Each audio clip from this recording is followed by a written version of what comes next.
বন্ধুরা আমি থালাতে অন্নটা নিয়ে নিচ্ছি। বাসমতি রাইস এটা নিয়ে নিচ্ছি। রাইসগুলো কিন্তু একবারে ঝরঝর হয়েছে বন্ধুরা। তারপরে এবার ভাজিগুলো নিয়ে নিচ্ছি। আছে মূলা বড়া,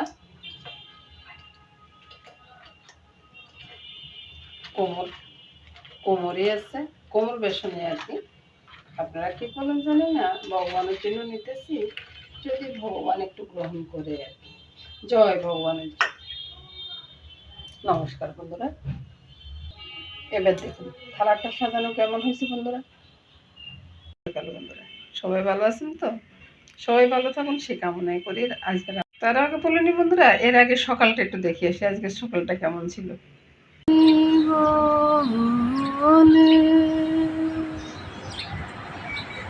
সুখে বলে অবসারে কি কাজ করে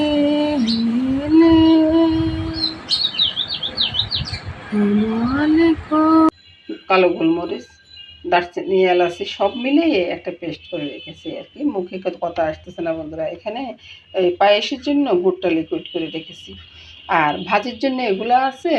এখানে কিন্তু বন্ধুরা ওই যে সিদ্ধটা আছে, একটু শাকের আলু সিদ্ধ আর কপি সিদ্ধ করে রেখেছি। এটা একটা কোপ্তার তরকারি হবে আর কি। তো প্রথমে পায়েসটা রান্না করব।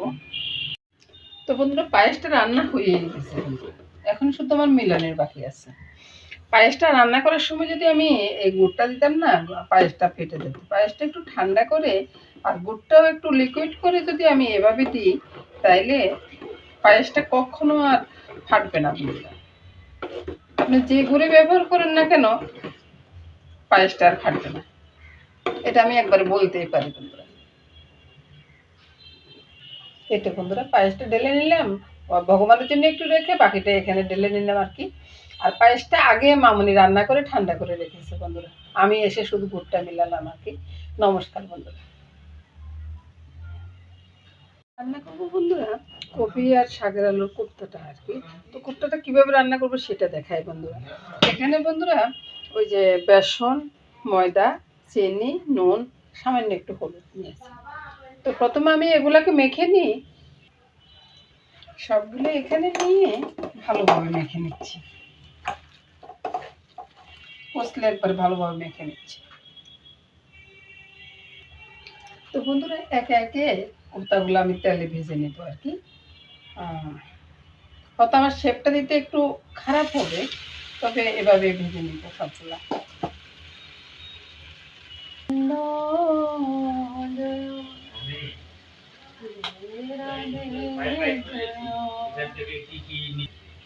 হরে হরে কৃষ্ণ হরে কৃষ্ণ কৃষ্ণ কৃষ্ণ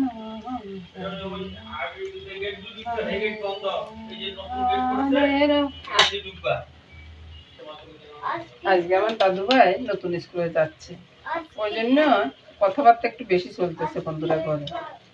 আপনারা কিছু মনে করবেন না বন্ধুরা।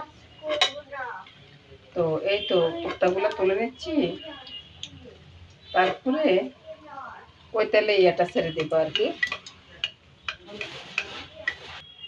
তো বন্ধুরা এই যে তেলের ভিতরে একটা এলাচি আর তেজপাতা ছেড়ে দিলাম, একটু লঙ্কার গুঁড়া দিয়ে দিলাম, তারপরে ওই যে পেস্টটা ছেড়ে দিলাম, একটু জল দিয়ে দিব। এবার বন্ধুরা ওই যে স্বাদ অনুযায়ী একটু নুন, তারপরে একটু চিনি আর একটু হলুদ আর ময় মশলা। এখানে সব কিছু আছে, জিরা, ধনিয়া, কাজু বাদাম, তারপরে কালো গোলমরিচ, আদা, একটু দুধ পাউডার, সবে এখানে দেওয়া আছে বন্ধুরা। আর কিছু দরকার হবে না, আর মশলারও আর কোনো দরকার নেই বন্ধুরা। এটাকে কষিয়ে নিয়ে কোপ্তাগুলো ছেড়ে দেব।